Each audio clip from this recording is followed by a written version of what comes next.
Fico feliz, né, mais uma vez estar aqui com os irmãos, poder trabalhar mais uma vez em escola dominical. Acho que é uma missão extremamente nobre. E então, eu fico muito feliz de poder dar mais esse estudo, né, trabalhar com os irmãos um texto também que é muito, muito bonito, muito inspirador, com muito conteúdo, né, então, que é a história dos reis de Israel, e principalmente da história de Davi, né, que é a que a gente vai trabalhar hoje. Antes da gente começar, vamos abrir as nossas Bíblias no textuário da lição, que fica lá em Atos, capítulo 13, verso 22. Se você quiser acompanhar na sua revista, está na página 14, bem em cima ali, está escrito textuário, e ali vai estar o texto que nós vamos ler agora. Diz assim o texto: Achei a Davi, filho de Jessé, homem conforme o meu coração, que executará toda a minha vontade. E aí, irmãos, algo interessante sobre o tema, né? Que sinceramente é bem fácil e bem difícil falar sobre Davi, né? Porque, primeiro, Davi é uma das histórias, talvez seja um dos top 10 personagens aí de qualquer pessoa. Se a gente pergunta assim, fala um personagem da Bíblia. Se Davi não estiver ali entre os 10, eu não sei, eu tenho certeza para mim que vai estar. É uma história extremamente conhecida, Davi e Golias. Quem não conhece, né? Quem não usa até essa figura, virou uma figura de linguagem, virou um antônimo. Davi e Golias viraram coisas, né, opostas, e a gente usa isso para conversar no dia a dia, né, para trabalhar, e enfim. Algo que é muito, muito comum, desde os jovens, desde os juniores, desde os meninos, a gente ouve, acho que é clássico da salinha das crianças, né? Não tem como a gente passar numa salinha das crianças e não ouvir sobre Davi. Então, assim, é fácil por isso, né? Porque a gente sabe, a gente desde criança conhece e ouve, mas é difícil também porque é uma história com muitos detalhes, é muito densa, tem trama de todos os tipos, então, ao mesmo tempo que a gente conhece muita coisa, a gente precisa se aprofundar também em muitas coisas. A gente precisa ter muito conteúdo, muita base. É isso que a gente está fazendo aqui nessa série, nessa revista, né? A gente está se aprofundando na história de Israel, na história de monarquia de Israel, né? E Davi, ele foi o maior rei dessa monarquia, né? Ele foi o maior personagem de todos esses personagens que a gente vai encontrar aqui nessa revista. Por quê? Porque Davi era um homem segundo o coração de Deus. E alcançar um título desse, dado pelo próprio Deus, é algo extraordinário. Então, é algo que a gente precisa estudar de fato. E para a gente começar essa aula e para a gente aproveitar melhor esse conteúdo e entender um pouco mais, com um pouco mais de profundidade, eu queria te mostrar três aspectos, três abordagens sobre o texto, sobre a minha forma de pensar e a minha forma de escrever os meus comentários. O primeiro deles é o aspecto histórico. Irmão, acho isso aqui extremamente importante, não só para textos bíblicos, não só para as histórias que a gente encontra na Bíblia, mas para qualquer tipo de texto, para qualquer tipo de pesquisa. Eu acho que a análise histórica ela é muitíssimo importante para nos evitar cair em alguns problemas, para evitar cair em algumas falsas contradições, principalmente em anacronismos, que significa pegar os conceitos que a gente tem, os conceitos modernos que a gente tem, e aplicar no texto. Por exemplo, eu vou te dar um exemplo de anacronismo e de um erro de contexto histórico. A gente está estudando sobre monarquia, certo? Monarquia é a instituição dos reis e rainhas dentro de um sistema de governo. E se eu te perguntar, você conhece algum rei hoje? Você conhece alguma rainha? Conheceu? Obrigado, pastor. Talvez você diga sim, né? A gente tem um exemplo clássico na Inglaterra, não é isso? No Reino Unido, que é a Rainha Elizabeth, agora o Rei Charles, né? Então, se a gente transporta esse mesmo conceito de rei, se eu te falar assim, o que é um rei para você? Você vai dizer, o rei é como o rei Charles, é como a rainha Elizabeth, eles estão ali como figuras diplomáticas para o povo, eles trabalham, fazem serviço. Só que é muito diferente do que a gente tem no texto bíblico, né? Principalmente porque a gente está vendo um texto que aconteceu há 1000 anos, aliás, há 3000 anos atrás. Então, é completamente diferente. Então, ter em mente o panorama histórico é extremamente importante para que a gente, primeiro, não enviese nossa forma de pensar, a nossa forma de analisar esse texto. Tá certo? É isso.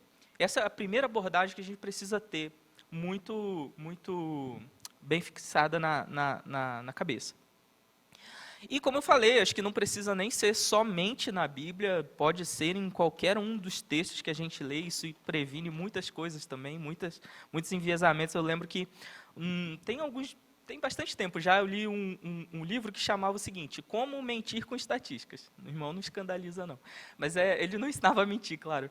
Ele falava sobre fake news, basicamente era isso, era um livro que te mostrava como você poderia identificar certas manipulações, certas ocultações de dados que davam indício de uma informação manipulada. Só que uma coisa que, claro, né, quando a gente lê isso, e quando o professor, eu estava fazendo o mestrado na época, o professor falava sobre esse livro, ele dizia que era um livro sobre fake news, notícias falsas. Que é algo que é moderno, não é? Algo que a gente entendeu a partir de agora, sei lá, 2018 para frente, talvez se tenha se popularizado, né? Só que é algo que eu, assim, fiquei muito surpreendido na época, quando eu abri o livro, a primeira edição era de 1949. Ou seja, antes da TV a cores, por exemplo. Então, assim, você modifica a forma de pensar, você pensa, poxa, você começa a raciocinar e pensar, caramba, o que mudou não foi a fake news, o que apareceu não foi a fake news, isso existe desde sempre. O que mudou foi a forma como as pessoas são impactadas por esse tipo de notícia, né?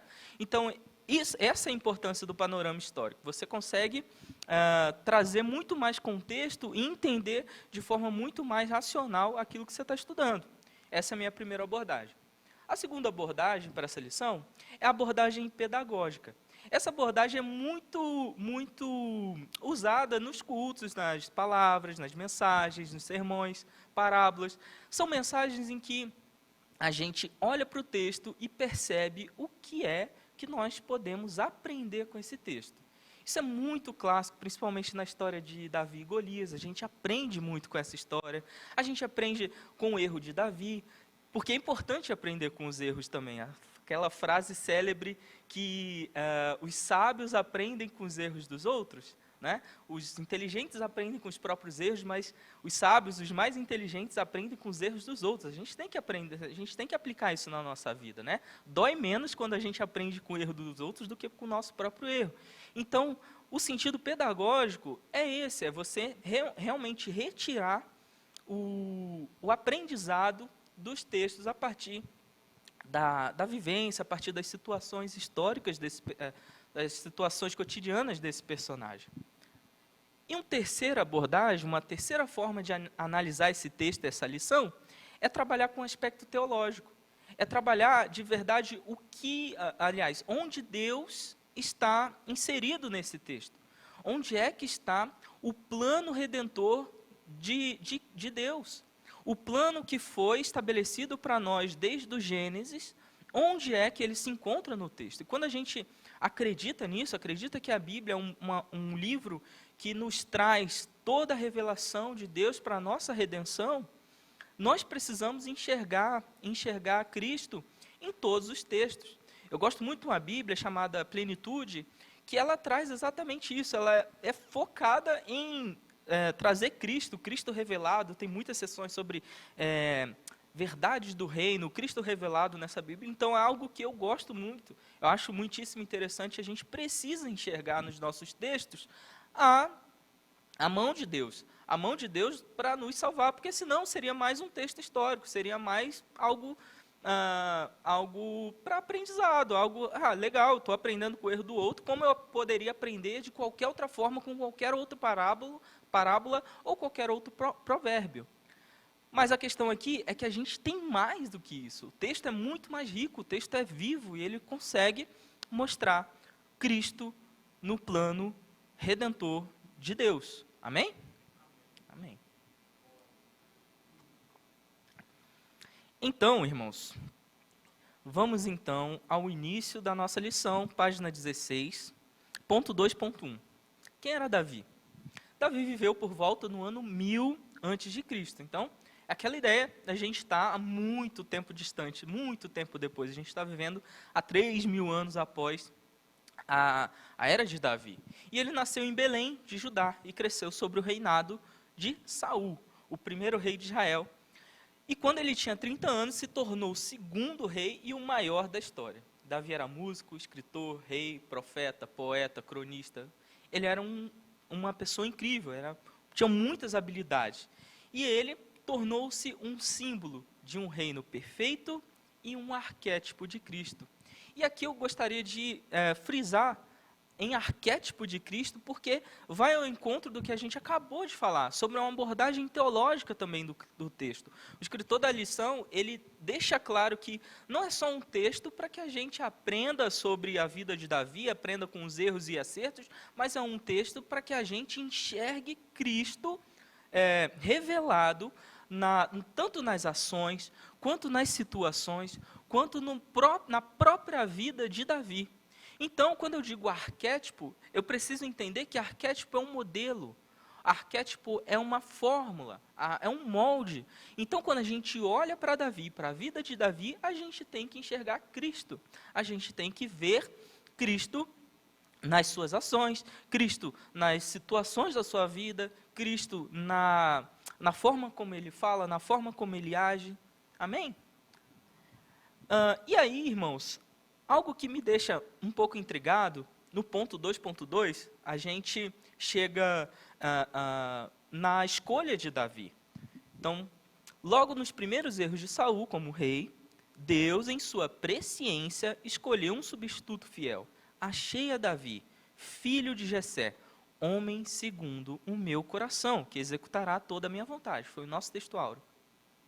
E aí eu não sei se você já parou para pensar, eu sou sincero, eu já parei, já pensei sobre isso. Eu pensei, poxa, por que Deus, em sua presciência, o escritor aqui destaca, né, coloca essa palavra, em sua presciência, ou seja, no seu conhecimento prévio, ou seja, ele já sabia dos erros de Saul, por que ele escolheria então uma outra pessoa? Por que já não foi direto para Davi? Ou por que não deu uma sucessão hereditária? Porque se você parar para pensar, os povos, aliás, Israel naquele momento estava querendo um rei da forma com que os outros povos também queriam, né? Então, quando você para e pensa nisso, você você precisa estudar como é que os outros povos ali também tinham os seus reis. E os seus reis, né, principalmente assírios, babilônios, os egípcios também, tinham reis com sucessão hereditária, certo? Ou seja, passado de pai para filho, e muitos deles ou eram uma representação de Deus ou eram o próprio Deus. Talvez tenha sido isso até o entristecimento de Samuel, quando, poxa, ele pede um Deus e ele sabe que o desejo do povo é muito mais por uma figura para se idolatrar do que realmente um líder, realmente uma pessoa que poderia levá-los a uma compreensão melhor do evangelho, da lei e dos preceitos de Deus, né? Mas então, a gente percebe que Davi não seguiu muito bem exatamente essa linha. Ele foi um segundo rei, inclusive a gente vai ver que Davi ele reinou junto com outro rei, esse sim era Esbozete, filho de Saul. Mas é estranho porque Deus poderia ter feito de outra forma, não poderia? Realmente poderia. Mas aqui eu encontro a primeira evidência, é a primeira coisa que eu tenho que chamar a atenção para os irmãos, para que nós vejamos, para que nós possamos ver Cristo na história de Davi. Cristo na história de Davi. E para a gente compreender isso, eu preciso caminhar com você um pouco na Bíblia e chegar a um texto extraordinário que se encontra em Coríntios, 1 Coríntios, capítulo 15, 21, eu acho que é 21. 1 Coríntios 15, capítulo 21, perfeito. Visto que a morte veio por meio de um só homem, também a ressurreição dos mortos veio por meio de um só homem. Pois da mesma forma como em Adão todos morreram, em Cristo todos serão vivificados. O que acontece aqui, irmão, é que Deus, em sua presciência, ele já sabia realmente que Saul iria se desviar, mas ele queria já deixar para aquela geração e para todas as próximas gerações, inclusive para nós, o seu plano redentor, a sua forma de agir, e como é que haveria um que sim, executaria toda a vontade de Deus. Sim, nesse momento nós vemos Davi como arquétipo de Cristo, como aquela pessoa que simboliza Cristo, nós vemos Saul, então, como aquela pessoa que simboliza Adão, que simboliza o primeiro homem, que simboliza eu e você, aquele que é pecador, aquele que não tem condição de executar a vontade de Deus. Amém? A vontade de Deus. Essa é a primeira coisa que nós precisamos entender, que existe a verdade teológica dentro do texto de Davi, dentro da história de Davi. E aí, irmãos, a gente pode caminhar um pouquinho mais e chegar aqui, olha, após o texto áureo, né, que a gente acabou de ler. Dos 8 irmãos, Davi era o menor da casa de seu pai. Com eles não se assentava à mesa. Mas o Senhor disse a Samuel: vem, enviar-te-ei Jessé o belemita, porque dentre os seus filhos me tenho provido de um rei. Mas enquanto Jessé apresentou ao profeta os seus 7 filhos, pela aparência física, o Senhor os rejeitou. E não escolheria novamente um rei segundo o coração do povo, mas segundo o seu próprio coração. E aqui eu preciso chamar a atenção para algo muito interessante. Assim como Davi foi subestimado aqui, ele não sentava nem à mesa, né? Não foi naquela ocasião, poxa, um profeta de Israel, o último juiz de Israel, vai na sua casa e seu pai não te chama nem para estar perto. Poxa, caramba, né? Eu fico imaginando, realmente ele não tinha a menor do estima de ser um rei ou de ser escolhido o novo rei. Talvez porque ele fosse o mais novo, talvez porque ele fosse, não sei, não dá para saber. Infelizmente não consigo nem conjecturar, mas a verdade é que nem o seu pai o estimava como rei. Só que nós vemos que Deus, ele não vê a aparência física. Deus, ele não escolheria novamente uma pessoa segundo o coração do povo, uma pessoa que era vista somente pelas características externas, vista somente pela sua estatura, pela sua força, pela sua coragem, mas, na verdade, Deus agora escolheria alguém segundo o seu coração, alguém que faria a sua vontade. E assim como Davi foi subestimado, Cristo também foi subestimado. Se a gente vai lá no Evangelho de João, capítulo 1, opa, verso 43. Olha só que texto interessante. No dia seguinte, Jesus decidiu partir para a Galiléia, quando encontrou Filipe e disse-lhe: siga-me. Filipe, como André e Pedro, era da cidade de Betsaida. Filipe encontrou Natanael e lhe disse: achamos aquele sobre quem Moisés escreveu na lei, e a respeito de quem os profetas também escreveram, Jesus de Nazaré, filho de José. E perguntou Natanael: Nazaré? Pode vir alguma coisa boa de lá? Disse Filipe: vem e veja. Olha só que interessante, da mesma forma como Davi ele foi subestimado pelo próprio pai e até pelo povo, porque em primeiro momento ele não foi assim, não teve a aceitação total, né, daquela nação. Da mesma forma, Jesus também foi subestimado. Alguém poderia dizer: quem é? de Nazaré, Jesus de Nazaré? Pode ver alguma coisa dessa cidade que é pobre, é periférica, enfim. O que a gente pode esperar de alguém de lá? É o nosso líder? Esse é aquele que Moisés anunciou? Um carpinteiro, do outro lado, um pastor de ovelhas, o menor da sua casa, o mais novo? Será que é esse? Aquele que é menor que Saul? Os dois foram subestimados. Os dois foram subestimados. E aí, irmãos, quando a gente percebe que Davi foi ungido e ele, né, depois de ungido, a gente encontra o episódio de Golias, e eu já estou aqui na página 17, no ponto 2.3, quando a gente chega nesse pedaço, aqui a gente tem muita coisa para conversar, muita mesmo. Não só em termos teológicos, mas principalmente em termos pedagógicos, a gente já comentou, né? Depois de ungido, nada de extraordinário acontece a Davi, até derrotar Golias, o gigante filisteu, sem espada e sem escudo. Davi já havia conquistado o coração de Deus, mas faltava ganhar o coração do povo, já que ele não era um descendente real para assumir o reino. Olha aí o que a gente acabou de comentar. Era justamente isso. Davi ele não tinha essa linhagem real, ele não era filho de Saul para poder assumir o trono. Então, é até plausível se pensar, poxa, que história, né? Que Deus é esse despreocupado, displicente, né? Mas a gente já entendeu, já pacificou esse ponto. Então, não é isso que vai abalar nossa fé nesse momento, né? Por isso, vencer Golias era um rito de passagem e de aceitação. E Deus fez tudo cooperar para o bem do seu propósito de vida.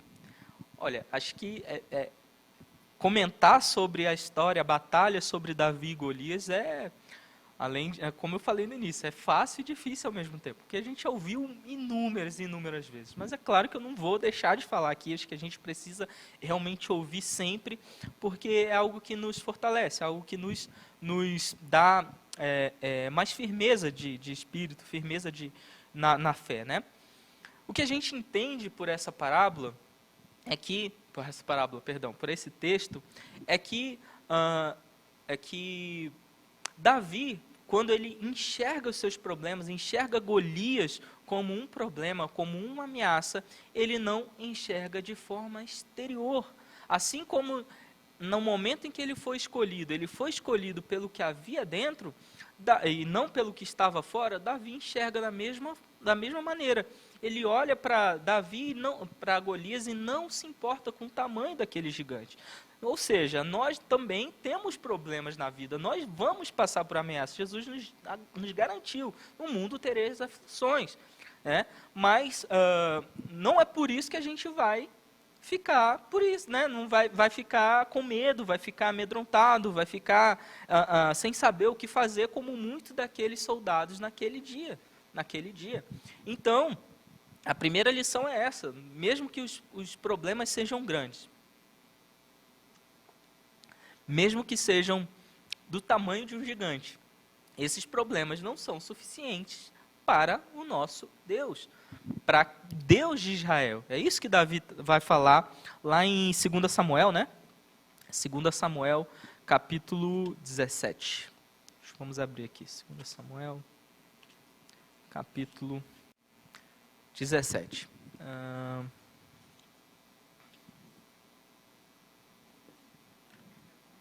É primeiro, né? Desculpa, primeiro. Isso mesmo.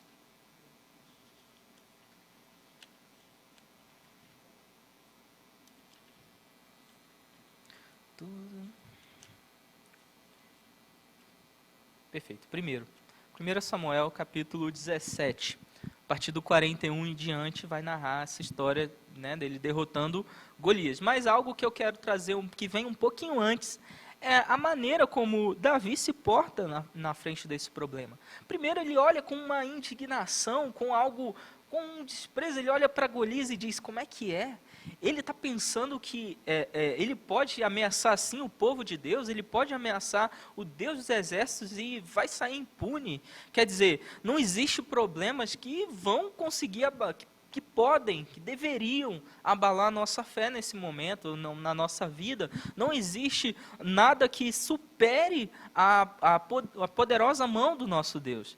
A poderosa mão do nosso Deus. E algo que me chama muita atenção aqui em Davi, é que ele tem essa fé atuante, ele tem essa fé que ele quer levantar aqueles que estão ao lado dele. Ele fala isso com o seu irmão, ele fala para o próprio Saul. Saul, ele fica sabendo dessa tentativa de encorajamento de Davi, e ele diz: olha, você não tem condição. Saul diz para Davi: você não tem condição de lutar, não. Esse filisteu aí, quando você era menino, ele já estava lutando há muito tempo, e ele luta desde a tua idade agora, desde criança ele está lutando, se brincar. E aí, uma coisa muito interessante aqui nesse texto é o seguinte: eu não posso afastar a fé, claro, a fé ela precisa ser atuante, precisa ser viva em nós, para que a gente consiga enfrentar os problemas da nossa vida, para que a gente consiga defender os nossos ideais, os nossos valores, e, enfim, passar os obstáculos que a vida nos impõe, ou que a gente realmente precise passar. Mas eu não posso também deixar de mencionar que a preparação é muitíssimo importante para que a gente passe por batalhas, passe pelas provas. Quando Davi, ele diz assim: olha, quem é esse incircunciso, né? Eu vou lá, eu vou lutar com ele. E aí Saul diz para ele: olha, você não tem condição. Davi diz o seguinte: o teu servo, verso 34, tá? Davi disse: o teu servo toma conta das ovelhas de seu pai. Quando aparece um leão ou um urso e leva uma ovelha do rebanho, eu vou atrás dele e dou-lhe golpes e livro a ovelha da sua boca. Quando se vira contra mim, eu pego pela juba e lhe dou golpes até matá-lo. O teu servo pôde matar um leão e um urso. Esse filisteu incircunciso será como um deles, pois desafiou os exércitos do Deus vivo. Presta atenção nesse versículo aqui agora. Ó. O Senhor que me livrou das garras do leão e das garras do urso, me livrará das mãos desse filisteu. Sabe o que é interessante aqui? Que Davi, ele sabe o método, ele sabe como agir, ele é preparado, ele sabe: não, eu pego pela juba, eu dou golpes, eu tiro da boca a ovelha. Ele é preparado, ele tem um método de se defender ali, mas em nenhum momento ele atribui a sua vitória ao seu próprio método, à sua própria força. Ele diz: o Deus de Israel vai me livrar, o Senhor que me livrou do leão e do urso também me livrará da mão desse filisteu. Ou seja, a nossa fé, ela precisa estar aliada, precisa estar aliançada com a nossa preparação. O que é a nossa preparação? É a leitura da palavra, é a escola bíblica dominical, é a oração, é o jejum. São todas essas coisas que nos deixam fortes para o dia da aflição que nós teremos. E lembra aquele versículo que eu falei sobre Jesus? Ele diz: no mundo tereis aflições, mas tende bom ânimo. Quem venceu o mundo? Ele venceu o mundo. Não sou eu que venci o mundo. Eu estou do lado dele. Essa é a minha posição. Eu preciso estar com ele, porque ele é quem vence. Não sou eu, não é a minha mão, não é o meu braço, não é a armadura de Saul, que é algo interessante também. Davi, ele não se apega a algo externo, mas ele simplesmente utiliza a sua própria fé e a sua preparação. Então isso nos ensina que não é necessário obrigatoriamente a gente ter algo externo. Quando Saul diz assim: não, pega então a minha armadura, pega a minha espada, talvez seriam os melhores equipamentos naquele momento. Talvez seja a melhor pessoa, ou o melhor conselho do mundo alguém pode te dar, mas talvez esse conselho não esteja tão alinhado assim com o seu processo, a sua forma de passar por essa batalha, por essa luta, por qualquer luta ou qualquer obstáculo que a gente tenha na vida. Então, Davi, ele se sente mal com aquela armadura. A Bíblia diz que ele não estava acostumado com aquilo. Então, ele prefere: olha, isso aqui vai mais me atrapalhar do que me ajudar. Então, deixa isso aqui de lado, eu vou com a força do Espírito, vou com a fé que eu tenho em Deus, e Deus irá nos livrar. E é o que acontece. É o que acontece. Ele consegue derrotar aquele gigante. Essa é uma lição valiosíssima para os nossos dias, né? Como a gente já explicou aqui, a gente precisa ter fé. A gente só vence pela fé, mas sempre se lembrando que nós precisamos estar preparados. Preparados. Amém, irmãos? Fé é essencial para as nossas batalhas. E aí, ele passou a ser perseguido por Saul e evitava sempre o confronto direto. Ele se refugiou em cidades, em cavernas e desertos, até chegar o momento em que Deus cumpriria a sua promessa. Por isso, saber esperar em Deus é dever de todo fiel. É dever de todo fiel. Vamos ao 3.1, que eu já complemento com essa parte que a gente acabou de ler aqui. Ó. Davi não levantou a 3.1 um reino dado por Deus. Davi não levantou a mão contra Saul quando teve a oportunidade ou se alegrou com a morte dos seus filhos. Em Ziclag, ele ordenou a morte de um amalequita que mentiu ter matado Saul. E em Hebron, a dos irmãos Recabe e Baaná, que pensando em agradá-lo, mataram Isbosete, o último filho de Saul, que reinava em Israel. Pois Davi era um homem justo e grato ao rei Saul e a Jonatas, e nunca tentou usurpar-lhes o governo.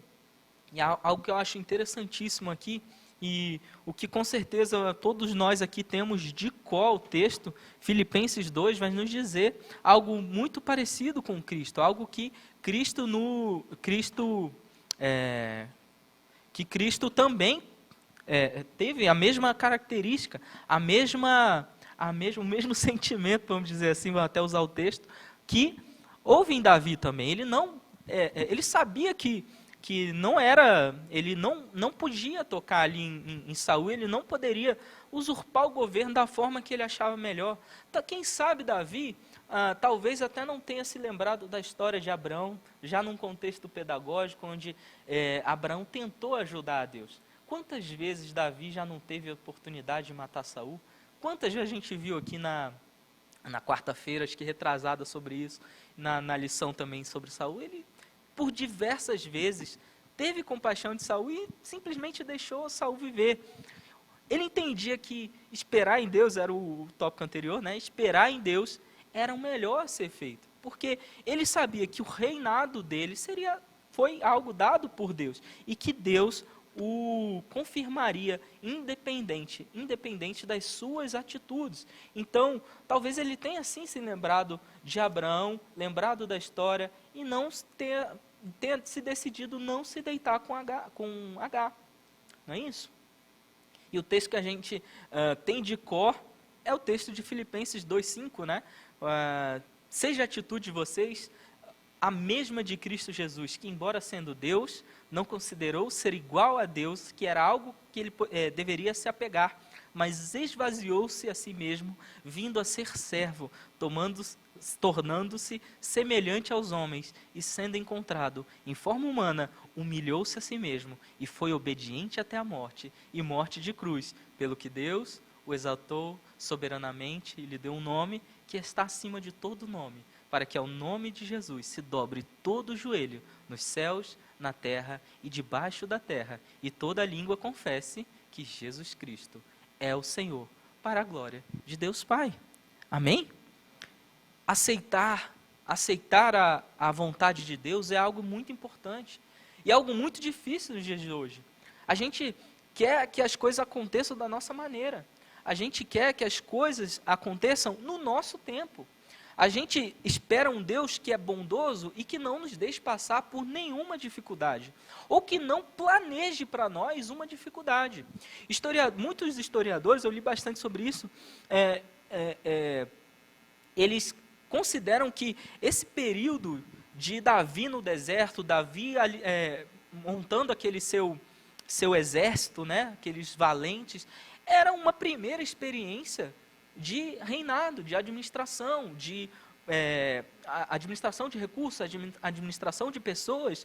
Então, quem sabe realmente isso não era crucial para um amadurecimento de Davi como um líder, um amadurecimento de Davi como um rei, como um general, como alguém que realmente estaria à frente de um povo. E aí, às vezes a gente não quer aceitar. Às vezes a gente acha que um Deus que permite essas coisas é um Deus mau.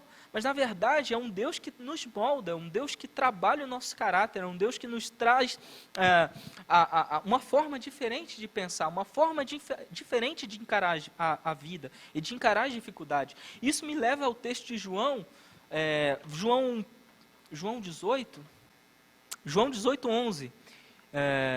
10, vamos do 10. Simão Pedro, que trazia uma espada, tirou e feriu um servo do sumo sacerdote, decepando-lhe a orelha direita. Jesus, porém, ordenou a Pedro: guarda a espada, acaso não haverei de beber o cálice que o Pai me deu? É exatamente isso. Aqui Jesus a gente está no episódio em que ele vai ser procurado, vai ser levado para a prisão, e naquele momento ali Pedro ele se precipita, né, e tira a espada e fere aquele servo. E Jesus o repreende, cura a orelha do servo e diz o seguinte: poxa, você acha que eu não vou fazer a vontade do Pai? Mesmo que essa vontade seja beber o cálice, seja tomar sobre mim todos os pecados da humanidade, por mais que isso me doa, me separe por pouco tempo, eu ainda assim vou seguir, eu vou passar por esse problema, vou passar por essa situação. Porque é a vontade de Deus. Porque é a vontade de Deus. Então, irmão, é necessário às vezes passar por algumas lutas e por alguns problemas. E é claro que a gente precisa confiar em Deus, é claro que a gente precisa conversar, orar, ser sincero, como Davi foi sincero em inúmeras orações onde a gente encontra nos Salmos, mas acreditando que todas essas coisas cooperam para o nosso bem. Como o escritor aqui da revista destacou em Romanos 8, é isso, né? Todas as coisas cooperam para o bem daqueles que o amam.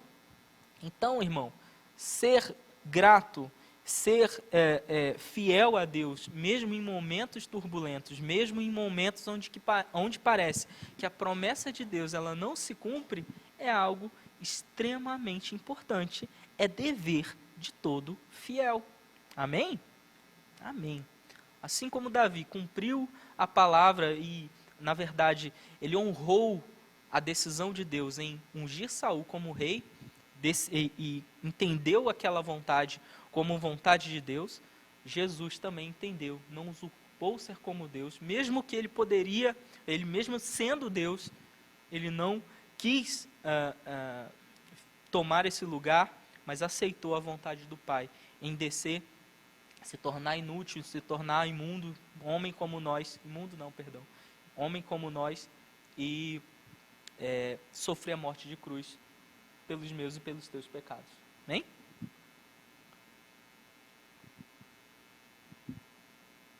Vamos ao próximo ponto 3.2, página 18. Página 18. A unificação do reino davídico. Davi governou a tribo de Judá durante 7 anos e meio, e só foi aclamado rei de toda a nação de Israel após a morte de Isbosete. Esse era o filho de Saul, né, que teria a sucessão hereditária ali, por direito de filho, né? E guiado pelo Espírito de Deus, sua primeira ação foi reunificar um reino que estava dividido entre a casa de Davi e a casa de Saul, para que fossem um só povo. O que de fato foi um passo muito importante, pois ninguém pode fazer a obra de Deus em meio a contendas e porfias, pois Jesus disse que todo o reino dividido contra si mesmo ficará deserto, e toda casa dividida contra si mesma não subsistirá. E aqui eu preciso destacar para você algo que é histórico mesmo, algo que está ligado à personalidade de Davi, à maneira como ele agia, a mente extraordinária, a habilidade política que ele tinha ali para governar e para unir aquele povo de novo. Uma ideia interessantíssima é usar Jerusalém como a nova capital.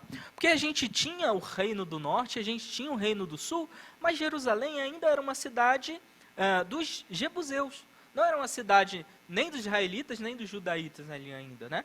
Era uma cidade que Davi iria conquistar, e ele conquistou, e naquele momento ele diz, olha, não é nem o pessoal do norte, não é nem o pessoal do sul, vamos todo mundo aqui concentrar aqui nessa nova cidade, nessa nova capital, vamos fazer um reino completamente novo e unificado. E mais, ele ainda pede para trazer a arca, ele ainda diz, olha, é novo e a arca ainda vem para cá, a gente vai poder adorar aqui, a gente vai poder se reunir, a gente vai poder se confraternizar, a gente vai poder se reunir aqui para poder adorar a Deus, Vamos fazer uma capital nova.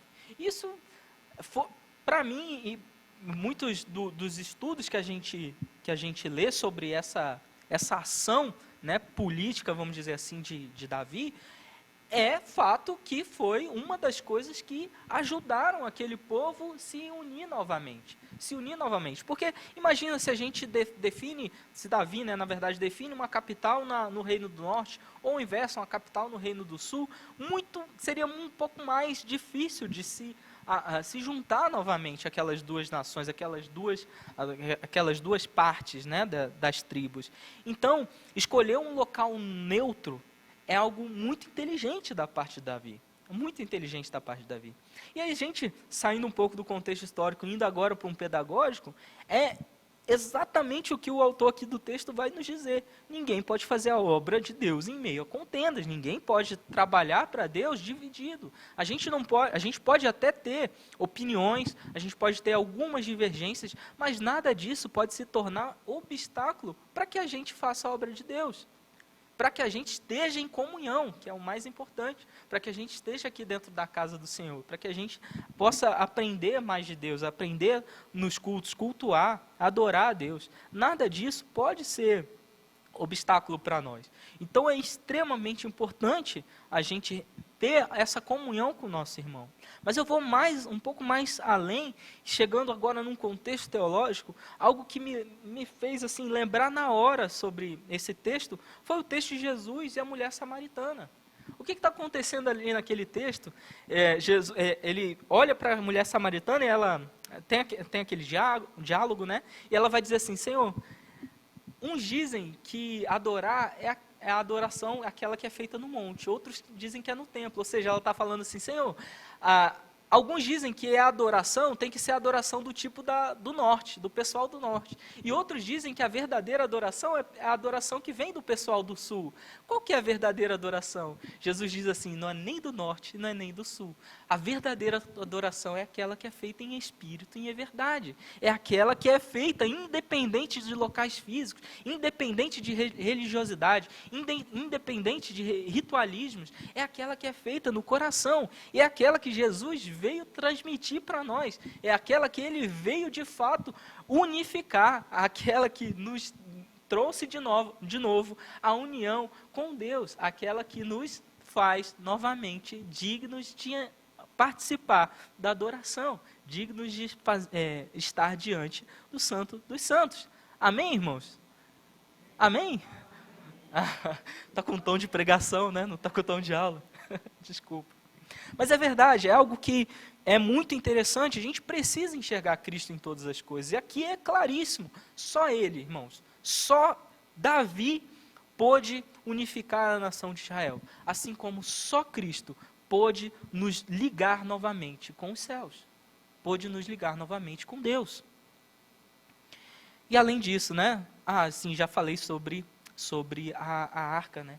Davi ele traz a arca e ele estabelece ali novamente o culto, a teocracia, né? Como a gente denomina, o governo baseado inteiramente nas leis de Deus, Davi organiza o culto. Davi, ele consegue dar ordem, dar espécie de liturgia, principalmente com os levitas, né? A gente vê isso, que em aspas, né, perderam um pouco da função, né, quando eles eram mais destinados à montagem, desmontagem da tenda do tabernáculo, né? Então, quando eles se fixam em um lugar, meio que essa função fica um pouco perdida, né? Vamos dizer assim, mas ele volta novamente a dar a função a essa tribo, né? Vamos aqui então ao ponto 4.2, página 19. Página 19.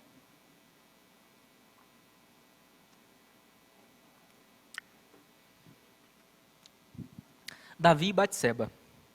E aí eu preciso te lembrar o seguinte, por mais que Davi nos lembre muito Cristo, ele não é Cristo. E isso é algo que me deixa muito assim pensativo, né? Porque a história de Davi nos conta a história de Cristo, nos conta como deveria ser a história de Cristo, né? Mas ainda assim, ele é um homem como eu e como você. Ele é um homem caído, que é da natureza caída de Adão. E por isso ele prega. Algumas semanas atrás a gente teve um congresso aqui de homens, né? E a gente falou 3 dias direto sobre o Salmo 51, né? Sobre realmente esse pecado aqui que ele teve com Batseba e com Urias, né? Só para refrescar um pouco a memória, a gente tem que Davi, ele se encanta por uma mulher, e essa mulher é casada, e ele primeiro toma essa mulher, ele engravida a mulher, e aí, quando ele sabe dessa gravidez, ele quer esconder esse pecado, e ele pega o marido dessa mulher, coloca na frente de batalha para que ele fosse morto. Então, Davi, ele adultera, premedita e executa a morte de um homem. É isso que Davi faz. Então, a primeira coisa que a gente tem que ter em mente é que a gente é como Davi, a gente é caído da mesma forma que Davi. Eu posso até não cometer o mesmo pecado que Davi, mas eu sou pecador da mesma forma. Por quê? Porque não existe outro salário para qualquer que seja o pecado que senão a morte. Então, por mais que a gente, às vezes, possa gradar o pecado, ou seja, dar níveis de importância e dar valores diferentes aos pecados, pesos diferentes, a consequência é a mesma, a consequência é a morte. Consequência é a morte. E aqui, eu não vou me estender muito nesse ponto, porque acho que a gente debateu muito muito recente, né, no Congresso, e eu quero só destacar aqui, aproveitando, e também estou um pouquinho apertado, destacar as consequências dos nossos atos. E algo que é extremamente importante entender, que há uma lei que rege todos nós, que é a lei da semeadura. É a lei que o que nós plantarmos, nós vamos colher. E por mais que Davi, prestem atenção, por mais que Davi, ele fosse um homem que era a figura de Cristo, olha só que privilégio. Era um homem do qual a descendência viria a Cristo, porque essa era a promessa de Deus para Davi. Jesus viria através, o Messias, o escolhido, aquele que libertaria o povo, viria através da linhagem de Davi. Ainda assim, Deus não o poupou das consequências do seu pecado. O que quer dizer que não importa muito o que a gente faça.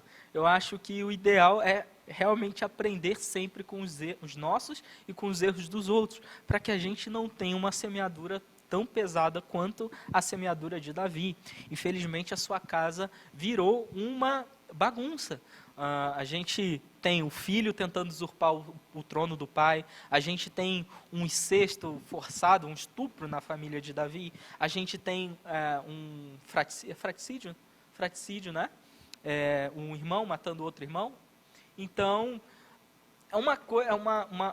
foram consequências pesadíssimas ali, mas à altura de uma pessoa que estava na liderança, né?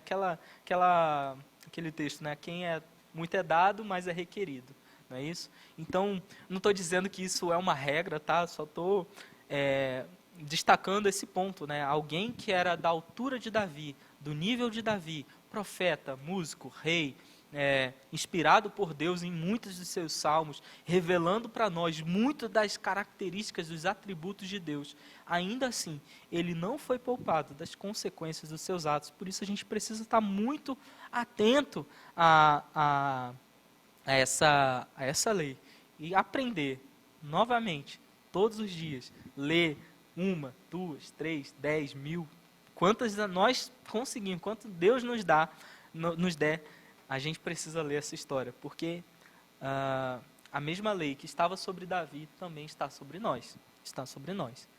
E eu vou finalizar. Vou já para a conclusão. Sim, mas antes disso, a gente tem os últimos feitos de Davi, né?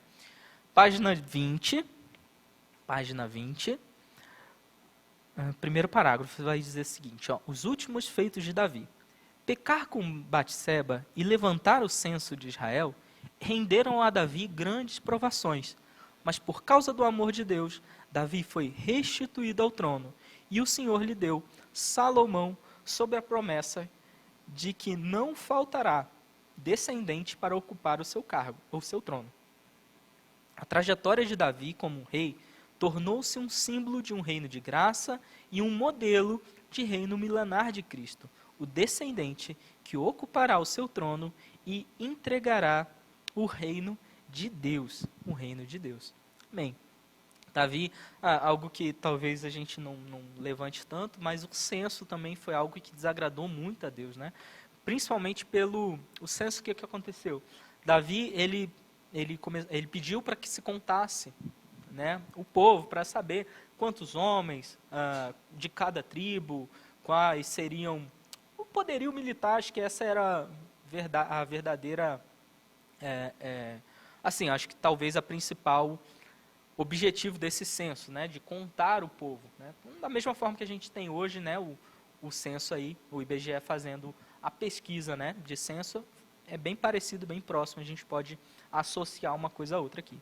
Então, acho que o principal motivo para que Deus tenha se desagradado tanto disso, foi que já no final do reino de Davi, parece que quando ele recebe aquele resultado e diz, olha, tem tantos mil daqui, tem tantos mil dali, ele meio que se engrandece, fala, realmente, o meu reino ele prosperou e eu tenho um poderio militar enorme, eu tenho muitos homens, eu tenho muitos recursos, eu tenho muito gado, enfim.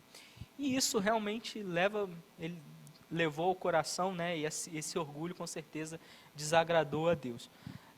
Mas o que eu queria realmente dizer aqui, enfim, esse foi um dos outros pecados de Davi, né, que a gente precisa tomar cuidado também. Mas o que eu queria destacar já para finalizar é que Davi, como rei, tornou-se um símbolo de um reino de graça e de um modelo do reino milenar de Cristo, e o descendente que ocupará o seu trono e entregará o reino de Deus, o reino a Deus. E aí eu quero que você abra comigo 2 Samuel 7. 2 Samuel 7. Crônicas.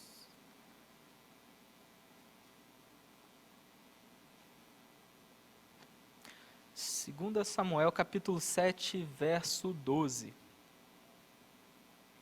7, verso 12.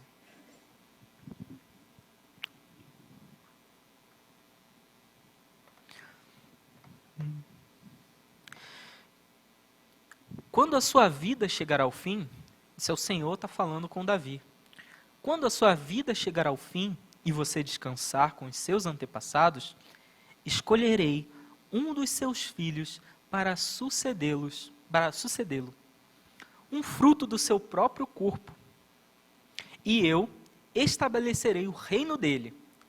Será ele quem construirá um templo em honra ao meu nome, e eu firmarei o trono dele para sempre.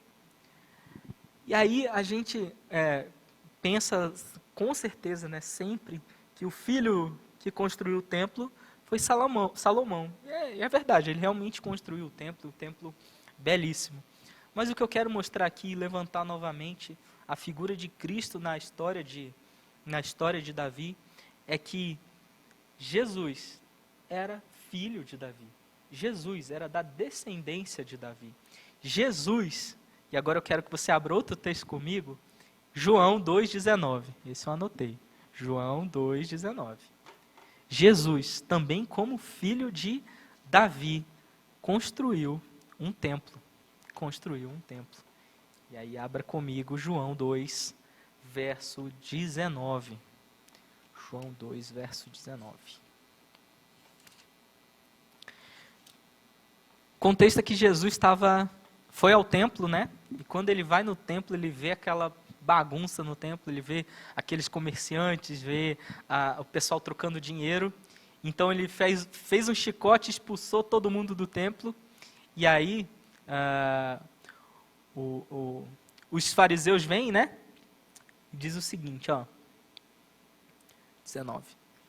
Então os judeus lhe perguntaram: que sinal milagroso o Senhor pode nos mostrar como prova da sua autoridade para fazer tudo isso? E aí Jesus respondeu: destruam esse templo e eu o levantarei em 3 dias. Jesus está falando: não existe templo físico, o templo sou eu. Em 3 dias eu vou ressuscitar, em 3 dias eu vou restaurar a humanidade. Em 3 dias o templo vai ser o seu coração, o templo vai ser você vai ser a habitação do Espírito Santo. Não existe mais um templo físico, e Deus não está contido num templo físico, não está contido em 4 paredes. Deus está em você, Deus está em mim. Jesus Cristo foi quem possibilitou a reconstrução de um templo em 3 dias. Como filho de Davi, Jesus cumpre tanto o ministério, o reinado eterno, quanto a construção de um templo. Amém, irmão? Então, apesar de todos os erros que Davi cometeu, ele se arrependeu e teve uma vida de grandes recomeços. E o Senhor o deixou como exemplo do seu abundante amor para todos nós. Assim como Davi, seremos abençoados se deixarmos o Senhor guiar as nossas vidas, na certeza de que, se falharmos, Ele pode nos dar uma nova oportunidade. Irmãos, a gente precisa entender que a nossa história e a nossa redenção, ela está em toda a Bíblia. A história da nossa redenção, ela se encontra em cada texto, em cada capítulo, em cada livro. Então, algo que os judeus eles não conseguiram, algo que os israelitas não conseguiram entender. Mesmo 1000 anos depois, quando realmente Cristo vem, eles não conseguiram entender que ele era uma figura como Davi. Mas nós temos esse privilégio de poder enxergar essa história e ver a mão de Deus agindo através da história, agindo através desse homem, nos mostrando através das situações que Jesus é o nosso único e suficiente Salvador.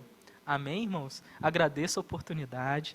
Gostaria que os irmãos continuassem orando por mim e que Deus nos abençoe com essa sequência de aulas que virão.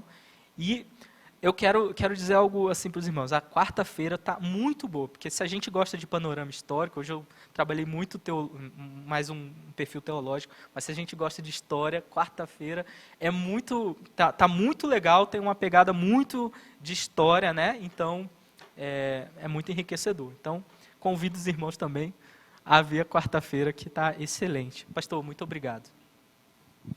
Vamos orar, irmãos. Senhor, muito obrigado pela vida do João. Nós te louvamos, ó Pai, pela vida do teu servo.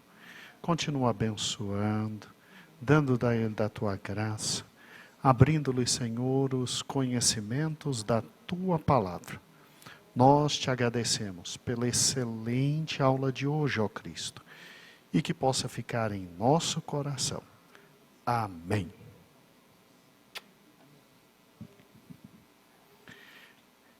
Que aula maravilhosa, né? E devagarzinho a gente vai pegando um por um dos reis. Um por um dos reis, um por um dos reis. Vamos crescendo, crescendo, crescendo. Domingo que vem é Salomão. E vai ser uma benção. Gente, quanta criança, hein? Que benção. Não deixe seus filhos em casa. Traga-os para a casa do Senhor, hein? Muitas crianças. Vamos adorar a Deus.